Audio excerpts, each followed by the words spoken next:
രാഹുൽ ഗാന്ധി മുന്നിട്ട് നിൽക്കുന്നു. മത്സരിച്ച 2 സീറ്റുകളിലും രാഹുൽ മുന്നിൽ. വയനാട്ടിലും റായ്ബറേലിയിലും രാഹുൽ മുന്നിട്ട് നിൽക്കുകയാണ്. തീർച്ചയായും അത് തന്നെയാണ് ദേശീയ തലത്തിലുള്ള വലിയ തിരിച്ചടി. ബി.ജെ.പിക്ക് ഉണ്ടാകുന്ന വലിയ തിരിച്ചടി അമിത്ഷായുടെയും നരേന്ദ്രമോദിയുടെ അപ്രമാദിത്വം ചോദ്യം ചെയ്യപ്പെടുന്നു. ഒറ്റയ്ക്ക് ഭൂരിപക്ഷം കിട്ടാത്ത പശ്ചാത്തലത്തിലേക്ക് ബി.ജെ.പി എത്തുന്നു.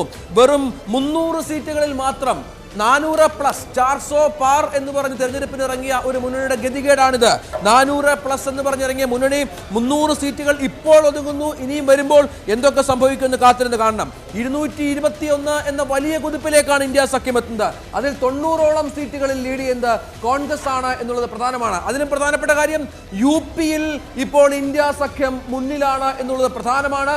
NDA സഖ്യം പിന്നിലാണ്. UP-യിൽ സമാജ്വാദി പാർട്ടിയും കോൺഗ്രസും ചേർന്ന സഖ്യം അവിടെ ഫലപ്രദമായി അവരുടെ പണി ചെയ്തു കഴിഞ്ഞു. അതായത് UP-യിൽ ബി.ജെ.പിയെ പിന്നോട്ടടിച്ചുകൊണ്ട് ഹിന്ദി ഹൃദയ ഭൂമിയിലെ 80 സീറ്റുകളുള്ള ഏറ്റവും വലിയ സംസ്ഥാനമായ